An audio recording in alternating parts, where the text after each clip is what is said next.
네, 시작하겠습니다. 저희 강의한 19페이지고요. 제목은 초등부 신앙교육을 위한 이해와 적용입니다. 그래서 그 과목명에 있듯이 발달 심리학, 즉 우리가 초등부 아이들에 대해서 알아가는 시간이라고 그렇게 이해하시고 들으시면 좋겠습니다. 그래서 제가 그동안 이제 초등부 아이들을 겪으면서 느꼈던 부분을 조금 정리를 했고요. 그리고 좀 이런저런 자료 보면서 제가 경험했던 것들에 대한 좀 근거를 그렇게 발견하고 정리한 강의라고 생각해 주시면 되겠습니다. 일단은 초등부 학생의 친구 관계를 저희가 좀 짚고 넘어가야 될 것 같아요.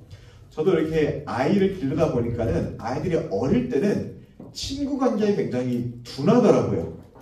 친구가 필요가 없을 때도 있고 친구가 없어도 괜찮고 친구가 아이들 인생에 큰 비중을 차지하지 않는 것 같습니다. 그 당시 아이들은요, 저희 아이들만 보더라도 일단 자기 자신이 제일 중요하고요. 그리고 그 다음으로 중요한 이제 그 존재가 부모인 것 같아요. 그래서 부모님만 있으면은 우리 아이들은 충분한 안정감을 느낍니다. 그런데 이제 아이들이 크면 클수록 사회성이 생기고 그러다 보니까는 자연스럽게 친구라는 관계의 비중이 굉장히 높아져요. 그래서 제가 그 메슬로우의 욕구 단계를 구해왔는데 그 뒷페이지에 있어요. 그림이 뒷페이지로 갔는데 메슬로우의 욕구 단계 5단계가 있죠. 우리가 많이 봤죠. 그런데 그 안정 욕구가 2단계에 있어요. 이 안정 욕구에 해당되는 영역이 친구 관계라고 하더라고요. 그래서 아이들은 친구가 있고 없고가 굉장히 중요한 이유가 뭐냐면은 그 아이들의 성격이 유별나서가 아니라 아이들은 친구 때문에 안정감을 느끼기도 하고 불안정함을 느끼기도 하는 거예요. 그래서 내가 좋아하고 내가 친한 친구가 있으면은 그곳에 가는 것을 즐거워합니다.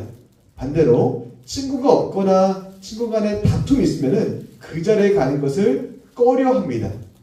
그런데 아이들은 이렇게 그 근본적인 원인을 얘기하기보다는 그냥 나 교회 가기 싫어, 나 성경학교 가기 싫어 이렇게 표현하다 보니까는 이 아이는 교회를 싫어하는구나, 성경학교를 싫어하는구나 이렇게 오판할 때가 있는 것 같습니다. 그래서 우리 아이들은 이 친구 관계가 안정욕구를 느끼는 영역이다 라는 것을 꼭 기억을 해주셨으면 좋겠습니다. 제가 이 사실을 정말 뼈저리게 이해하는 이유가요, 공감하는 이유가요, 제가 얼마 전에 그 설명절을 지내러 집에 갔는데 설명절에 가서 어른들 만나면은 항상 옛날 얘기 많이 하시잖아요. 그래서 저희 어머니도 옛날 얘기를 하시는데 그 중에 하나가 어머니께서 고생을 많이 하셨거든요. 그 중에 하나가 저희가 이사를 많이 하긴 했는데 저도 세보진 못했거든요. 무려 17번을 이사를 했더라고요. 그러니까 이제 저희 아버지께서 신학도 하시고 사역도 하시고 하다 보니까는 이제 그 사역과 공부에 맞춰다 보니까는 이사가 굉장히 빈번했더라고요. 그런데 이제 부모님은 17번 이사를 하면서 고생도 하셨겠지만은 또 고생한 사람이 저거든요. 제가 무슨 고생을 많이 했냐? 가장 큰 고생은 제가 이삿짐 싸느라 힘들었겠어요? 아니면은 동네 적응하느라 힘들었겠어요? 그게 아니라 친구 관계가 너무나 어려웠어요. 교회를 옮길 때마다 항상 친구가 없었고 그리고 학교를 옮길 때마다 항상 친구가 없는 거예요. 그래서 저는 항상 드리는 말씀이 제가 전학간 첫날의 점심시간에 지금 다 기억합니다. 너무나 길고도 지루하고 외로운 시간이기 때문에 너무 힘든 거예요. 그리고 제가 그때 그 당시에도 교회를 옮기면은 수련회가 너무 가기 싫은 거예요. 그러면 수련회 안 간다고 하면은 부모님은 얘가 수련회를 싫어하는구나, 수련회를 안 가려고 반항하는구나 이렇게만 받아들이시니까는 소통이 좀 힘든 거죠. 저는 친구 때문에 안 가는 건데. 그래서 이제 울며 거장학교로 가면 또 친구가 없죠. 그러면은 이제 그때 아이들은 이제 어리기 때문에 누가 누굴 챙길 수 있는 그런 상황이 안 돼요. 그리고 옛날에는 주일학교 아이들이 정말 많았잖아요. 지금도 저희 교회는 많지만 그 당시에는 교회마다 주일학교 아이들이 많다 보니까는 선생님들이 그 저만 집중하기에는 무리가 있어요. 그러다 보니까는 제가 참 힘들었던 기억이 있고, 그래서 수련회나 성경학교 가면은 제일 싫었던 시간이 쉬는 시간이었습니다. 차라리 프로그램이다 하면은 어울릴 수가 있는데 쉬는 시간이 딱 되는 순간에 어떤 일이 벌어져요? 끼리끼리 모여서 그 쉬는 시간을 재밌게 보내는 거예요. 그렇다고 뭐 그 당시에 스마트폰 있습니까? 스마트폰 있으면 핸드폰이라도 하는데 그런 게 없다 보니까 이제 멍하니 있었던 기억이 있는데 그만큼 아이들이 초등학교 이상만 돼도 이 친구 관계에 안정감과 불안정감을 느끼는 이 안정욕구의 단계다. 이것을 꼭 기억하셨으면 좋겠어요. 그래서 우리 선생님들이요 정말로 그 매의 눈으로 포착해야 되는 것이 소외되는 아이들입니다. 그 주류로 이르는 아이들이 꼭 있어요. 그럼 그 아이들은요 알아서 잘 놉니다. 그러면 그 저희한테 에너지는 한계가 있잖아요. 그러면 이 아이들한테 쏟는 에너지는 조금 절약하고 소외되는 아이들을 적극적으로 챙길 수 있어야 돼요. 그래서 그 마음의 그 빈부격차가 일어나지 않도록 그렇게 채워줘야 됩니다. 주류를 이루는 아이들은요 친구 관계에서 이미 그 마음의 풍족함을 채워요. 반대로 친구 없으면은 그 마음이 굉장히 빈곤해지거든요. 그런 그 기울어진 줄을 선생들이 가서 채워줘야 됩니다. 그러면요 아이도 자연스럽게 어쩔 수 없이 그 가장 큰 힘은 선생들한테 있는 거거든요. 선생들이 가는 곳에 아이들은 또 관심을 쏟을 수밖에 없어요. 그러면 자연스럽게 균형이 맞출 수밖에 없다라는 겁니다. 무엇보다도요 아이들한테 교회 안에서는 그 끼리끼리의 문화를 타파할 수 있는 우리 선생님들의 적극적인 개입과 지도가 필요합니다. 그 옛날에는 뭐 저희 어릴 때만 하더라도 아이들이 무리지어서 많이 놀았잖아요. 그런데 이제 점점 가면 갈수록 아이들이 소수의 집단을 이루고 또 끼리끼리 문화가 굉장히 강하고 너는 내 친구고 아니고가 굉장히 그 선이 명확해지고 그러다 보니까는 아이들의 대인관계가 그렇게 폭넓지가 못합니다. 그런데 교회는 달라져야 된다는 거. 그리고 달라져야 되는 그 신학적인 근거가 뭐예요? 우리는 한 몸이어야 된다라는 겁니다. 그래서 아이들한테요 끊임없이 말씀을 해주셔야 됩니다. 가르쳐 주셔야 됩니다. 교회는 한 몸이다. 한 형제다. 한 자매다. 우리는 피를 나누지 않았지만은 우리는 구원의 은혜에서 하나로 부름받은 주님의 자녀들이다. 이것을 끊임없이 강조를 해주시면서 적어도 우리 초등부에는 아이들이 친구 때문에 교회에 오는 것이 불안한 일이 없도록 우리 선생님들이 그 무게추를 잘 맞춰주시면 감사하겠습니다. 첫 번째 친구 관계 말씀 나눴고요. 두 번째로는 그러면 학습법에 대해서 한번 보도록 하겠습니다. 일단 가장 중요한 건요. 쉬워야 됩니다. 두 번째는요. 반복해야 됩니다. 저는 이 원칙을 설교 때도 매번 적용을 합니다. 그리고 쉽게 가르치려면요. 생각을 많이 해야 됩니다. 정립하려면요. 고민을 많이 해야 됩니다. 저도 그래서 설교할 때 고민을 많이 합니다. 그것이 얼마나 느껴질지 모르겠지만은 많이 합니다. 그래서 계속 생각을 합니다.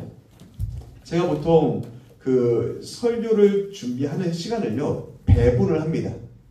배분을 하는 이유가 어쩔 수가 없어요. 오래 생각하는 만큼 좋은 생각이 떠오를 수밖에 없습니다. 그래서 제가 선생님들께 늘 강조드리는 게 공과책을요. 훑어보는 것만으로 월요일에 하는 것도 굉장히 중요합니다. 훑어보기만 해도 그 월요일에 보는 것은 차원이 다릅니다. 그 월요일날 저희가 공과 주제를 알잖아요. 그러면 이 주제를 끊임없이 숙고하면서 이걸 어떻게 쉽게 가르칠까? 핵심은 뭘까? 그리고 나는 이 말씀을 어떻게 생각할까? 이 말씀에 대한 나의 에피소드는 없을까? 이렇게 고민하다 보면은 반드시 떠오르고 반드시 답이 생깁니다. 그래서 쉽게 반복해서 가르치는 그 학습이 필요하고요. 일단 선생님들께서요. 그날 공과에 오시면요. 내가 이것만큼은 아이한테 가르치겠다는 분명한 목표가 있어야 됩니다. 그래서 우리 선생님들이 미리미리 준비를 해오셨다는 거. 두 번째는 공과 시간 배분을 설정하는 거죠. 일단 이거는요. 다른 말로 우리 선생님들이 공과에 참여할 때 계획이 있어야 됩니다. 조금 더 구체적으로 말씀드리면요. 전략이 있어야 됩니다. 오늘 공과만 하겠다. 이러고 오는 게 아니라 내가 오늘 공과를 어떻게 이끌어야겠다라는 계획과 전략이 있어야 됩니다. 최근에 그 축구대표팀에 대한 이슈가 뜨겁습니다. 그리고 안타깝게도 경질이 됐죠. 근데 그 클리스만 감독이 경질된 주요 사유가 뭐죠? 축구 전략이 없다는 거예요. 뭐 여러 가지 있겠지만은 전략이 없다는 거예요. 그런데 사실은 사람들이, 우리 그 축구 팬들이, 저는 그렇게 생각을 해요. 승패에 연연하는 사람은 그렇게 없다고 생각합니다. 그 내용이 중요하다고 저는 생각을 해요. 과연 이 감독이 어떤 철학이 있는지, 어떤 전략이 있는지, 그거에 대한 관심이 있다고 생각을 해요. 하지만 이제 감독이 그런 부분을 보이지 못하고 감독의 축구 철학보다도 뭔가 선수한테 의존하는 모습 보이니까는 많은 지탄을 받았던 것 같습니다. 저는 그렇게 생각합니다. 리더는요, 항상 계획이 있어야 됩니다. 전략이 있습니다. 그 계획이 있을 때 구성원들이 안정적으로 그 조직을 따를 수 있고 무엇보다도 좋은 성과를 낼 수 있습니다. 그래서 끊임없이 고민하고 생각하고 자료를 봐야 되는 것이 리더의 자리인데요. 이 공과 시간도 마찬가지라고 생각을 해요. 계획과 전략을 갖고 아이들을 마주하는 것과 계획과 전략 없이 오늘의 분량만 채운다라면은 저는 그 공과의 승패가 거기서 나뉘어진다라고 생각을 합니다. 만약에 계획이 없으면요, 아이들한테 끌려갈 수밖에 없습니다. 전략이 없으면요, 효과적인 학습이 힘듭니다. 따라서 아이들의 상태와 그리고 그 아이들의 그 구성을 여러 가지를 고려해서 계획적으로 그곳에 들어가서 내가 시간 배분을 어떻게 할 것인지, 그리고 시간마다 어떻게 가르칠 것인지 구체적으로 계획과 전략을 가셔야 되는 거예요. 무엇보다도 제가 적어놨죠. 아이들 집중력은 10분에서 15분입니다. 몸을 베베고기 시작하고 잡담하기 시작합니다. 그러면 아이들의 이 작은 집중력을 어떻게 끌어갈지 우리 선생님들이 계획을 갖고 있어야 한다라는 거고요. 세 번째로는요, 우리 아이들 평가하지 말아야 한다라는 겁니다. 우리 선생님들 기억하셔야 됩니다. 우리 아이들은요, 일주일 내내 평가받다가 교회 오는 겁니다. 그러면 교회 와서도 누구 1등, 제 2등, 너 잘했네, 너 못했네, 이 평가 들으면요, 우리 아이들 정말 숨 쉴 곳이 없어집니다. 그래서 교회 안에서는 최대한 동등하게 아이들을 바라볼 수 있도록 해주셔야 되고요. 그러려면 평가 대신 인정할 수 있어야 됩니다.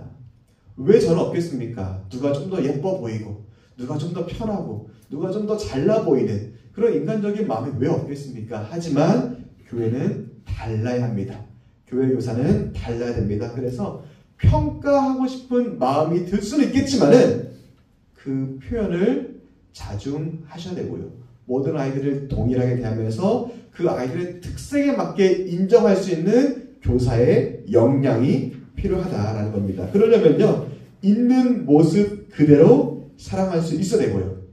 아이들이 어떤 못한 행동을 하거나 어떤 허무맹랑한 말을 하더라도 그 순간을 유연하고 지혜롭게 넘어갈 수 있는 우리 선생님들의 감각적인 교육이 필요하다라는 그 말씀을 드립니다. 그래서 모든 아이들이 그 아이를 평가하고 손가락질 할 때도 그 아이를 존귀하게 세워줄 수 있는 우리 선생님들의 그 준비, 그런 역량이 필요하다라는 거고요. 그 3번 하단부에 보면요, 박수 받을 수 있는 시간을 만들어줘야 한다. 이거는 제가 교육할 때마다 늘 강조를 드리는 겁니다. 우리 선생님들 그 경험을 해보셨는지 모르겠지만요, 박수 받으면요, 좋습니다. 너무 좋아요. 저도 이렇게 가끔 누가 박수 쳤잖아요. 안 좋은 척 하면서 되게 좋습니다. 그런데 저만 그럴까요? 다 좋습니다. 저희가 좋은데 아이들은 어떨까요? 너무 좋아요. 그래서 우리 아이들 교회에서만큼은 인정받고 박수 받을 수 있도록 우리 선생님들이 그렇게 호응을 이끌어 주시면 좋겠습니다. 그리고 그 박수를 칠 때는요, 크게 쳐야 되고요. 이왕 칠 거면 길게 쳐야 되고요. 그리고 진정성 있게 쳐야 됩니다. 형식적으로 하면요, 아이들 다 압니다. 따라서 그렇게 박수 받을 수 있는 그런 시간들 만들어주시면 좋겠다라는 말씀. 그리고 네 번째, 이제 큰 소리보다는 작은 침묵으로 제가 이렇게 썼는데요. 우리 아이들 정말 정말 더럽게 안 됐잖아요. 아유, 녹화인데 큰일 났네요. 그래서 정말로 체벌하고 싶기도 하고 호통치고 싶기도 한데 이제 큰 소리보다 작은 침묵으로, 제가 이거는 하나의 예시를 든 거예요. 이걸 통해서 드리고 싶은 말씀은, 그 골자는 아이들을 통제할 수 있는 자기만의 방법을 많이 개발을 해 놓으셔야 될 것 같아요. 때로는 침묵을 써야 될 때도 있고요. 때로는 당근을 줘야 될 때도 있고요. 아이들만의 특성에 맞게 그 아이를 통제할 수 있는 방법을 만들어야 됩니다. 제일 좋은 게 호통치는 겁니다. 제일 좋은 게 면박 주는 겁니다. 제일 쉬운 게 부모님께 알리는 겁니다. 그렇게 우리 입맛에 맞고 즉각적인 상황을 모면할 수 있는 그런 방법이 아니라 정말 우리 아이들 지키면서도 단호하게 훈육할 수 있는 그런 각자의 아이템들이 있었으면 좋겠습니다. 두 번째 나눴고요. 세 번째는 우리 아이들 감정에 대해서 한번 나눠보고 싶어요. 이제 저희 어릴 때만 하더라도 저희의 감정은 전혀 고려되지 않는 교육 환경이 분명히 있었어요. 그렇죠? 울면은 뭐라고 하셔요? 울지 말라고 하죠. 말하면 뭐라고 하죠? 말대답하지 말라고 하죠. 웃으면 뭐라고 하죠? 웃지 말라고 하죠. 저도 제 감정을 존중받는 기억이 별로 없어요. 힘들다고 하면 뭐예요? 우리가 더 힘들다고 그래요. 그런데 이제 가면 갈수록 이제 교육이 발전되고 또 그런 전문가들의 목소리가 우리에게 쉽게 전달하면서 이 감정에 대한 강조가 굉장히 많이 일어납니다. 그리고 저도 이 감정에 대해서 공부를 하면서도 저도 그렇고 많은 분들이 공감하는 거는 우리 아이들 가르치려고 배웠다가 내 안에 있는 상처가 치유를 받는 거예요. 그러면서 그동안 내 감정이 이렇게 존중받지 못했구나. 나의 유년 시절이 그래서 힘들었구나라는 거를 많이 깨달으면서 그렇게 위로를 받는 겁니다. 그래서 이제부터는 우리 아이들의 감정을 헤아리고 그리고 존중하고 공감하는 그런 교육이 우리한테는 필요하다라고 생각합니다. 그러기 위해서는 첫 번째로는요, 우리 아이들 수치심 주지 않도록 우리는 조심을 해야 됩니다. 사실 우리 아이들이요, 말 한마디 다 기억을 합니다. 제가 이렇게 신방을 하다 보면요, 고등부 때까지 나오다가 꼭 안 나오는 친구들이 있는데 그 친구들의 정말 조금 과장해서 10에 8, 9은 왜 안 나오는지 아세요? 교역자의 말 한마디에 상처받아서 안 나온다는 친구들이 너무나 많아요. 교사의 말 때문에 안 나온다는 친구들이 너무나 많아요. 우리 주변에도 분명히 있습니다. 무엇을 뜻하냐면요, 우리의 가벼운 말 한마디가 누군가한테는 큰 상처가 될 수도 있다라는 거예요. 그래서 제가 적어놨죠. 우리 아이들한테 유머나 장난 역시 조심해야 된다는 거예요. 제가 지난 바로 직전에 설교 때도 얘들아 너희들 포동포동이도 하는데 바로 한 친구가 손 들고 반격하죠. 여자한테 그런 말 하면 안 돼요.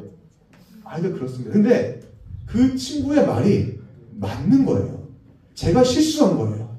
그 아이가 버릇없이 말대답한 게 아니라 제가 실수한 겁니다. 물론 저도 이 정도는 용인될 수 있겠지라고 했는데 그것도 아이들한테는 수치스러울 수가 있는 거예요. 그런 아이들의 감성을 우리가 존중하고 고려할 수 있다는 거예요. 그래서 아이들이 수치심 들지 않도록 칭찬할 수 있어야 되는 거고요. 그리고 무엇보다도 마지막에 결과보다는 과정을 칭찬할 때 아이들의 감정을 지켜줄 수 있다는 겁니다. 두 번째는 이제 자신감입니다. 자신감을 심어주려면요, 사실 자존감이 필요합니다.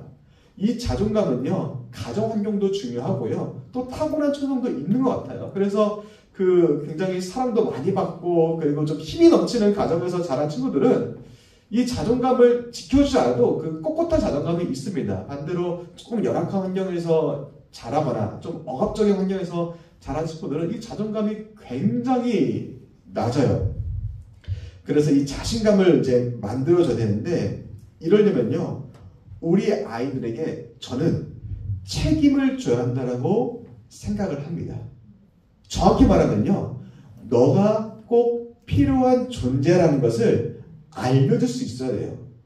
그래서 우리 선생님들은요, 아이들한테는 항상 어떤 역할과 책임을 줌으로써 그 아이들이 성장할 수 있게끔 자신감을 가질 수 있게끔 줘야 한다는 거예요. 이때 중요한 거는 이 아이들이 성취를 느낄 수 있을 만큼의 미션을 줘야 되는 거예요. 어떤 아이한테 너무 쉬운 거예요? 그러면 성취감 느끼지 못합니다. 그런 아이한테는 조금 더 무거운 미션을 줘야 되는 거예요. 어떤 아이한테는 무거워요? 그러면 가벼운 미션을 주면서 그 성취감을 하나씩 느끼면서 단계별로 성장할 수 있도록, 그래서 자신감으로 이어질 수 있도록 해야 되는 거고요. 세 번째는 열린 대화로 이끌어야 한다라는 겁니다. 우리 아이들은, 우리 어른들은, 저도 그렇지만은 물어보면은 즉각적으로 대답하기를 원해요. 그리고 제일 좋아하는 대답은, 저도 어른이 되니까 그런 것 같아요. 네인 것 같습니다. 네 엄마, 네 아빠, 네 목사님, 너무너무 좋아요. 너무너무 예뻐요. 하지만 그러면 우리 아이들의 발전이 없다라는 겁니다. 그래서 우리 아이들이 어떤 말을 할 때 그 말을 끝까지 들을 수 있는, 필요하다면 공과가 마친 후에도 아이들의 말을 끝까지 들을 수 있는 그런 우리의 자세가 필요하고요. 우리 아이들의 표현을 일단은 수용을 하고 교정할 수 있는 그 넓은 마음이 우리한테 필요하다라는 겁니다. 그래서 답은 정해져 있다가 아니라 함께 답을 찾아가는 그런 대화의 자세가 우리한테 필요하다라는 겁니다. 네 번째로는 중요하죠. 열등감을 주지 않아야 합니다. 일단 우리 아이들은요, 특히나 여자아이들은 지금 초등부 올라와도 다 사춘기예요. 그러면 초등부 여자아이들은 일단 기본적으로 자기가 못생겼다라는 열등감이 굉장히 큽니다. 왜냐하면 얘네들이 못생겼다라고 하는 이유는 그 미디어에 빈번하게 노출되다 보니까는 그 휘황찬란한 그 아이돌을 보면서 그들과 자기 자신을 비교하니까는 늘 자기가 못나는 거예요. 그래서 자기가 예쁘다고 말하는 여자들은 없습니다. 이미 여성 자체가 그 자기 외모에 대해서 만족감을 느끼기가 쉽지 않은데, 이 스마트폰을 통하여서 또 그 인스타를 통해서 정말 완벽하게 준비되고 설계되고 꾸며진 그들과 나를 비교하니까는 항상 그 열등감을 느끼는 것 같아요. 그래서 우리 아이들 그 열등감 주지 않도록 늘 조심을 해야 되고요. 그러려면은 우리 선생님들이 정말 우리 아이들의 그 작은 장점, 재능을 포착할 수 있어야 되는 거예요. 왜 저희가 듣는 에피소드 중에 어떤 가수가 되거나 아니면 교사가 되거나 이런 분들 중에 많은 분들이 어릴 때 들은 한마디로 그게 동기가 되고 그게 꿈이 되는 경우가 너무 많아요. 야, 너 노래 잘한다. 그 말을 기억하고 그 말을 씨앗 삼아 자라가는 거예요. 야, 너 잘 가르친다. 선생님하면 좋겠다. 이 말 한마디를 아이들이 기억하는 거예요. 우리 선생님들도 이것을 기억하면서 아이들의 그런 재능을 발견했으면 좋겠습니다. 그래서 제가 인터넷 검색하니까는 초등부 아이들의 발달에서 이런 표가 있어요. 우리 아이들 신체가 자라면서 어떤 그 외모나 이런 부분을 의식하게 되죠. 그리고 친구 관계 중요하게 되죠. 그리고 자아가 발달하면서 타인과 비교하게 되죠. 그리고 기억력이 향상되죠. 그리고 다양한 물건을 수집하는 그런 여러 가지 취미적인 개인적인 욕구가 생긴다.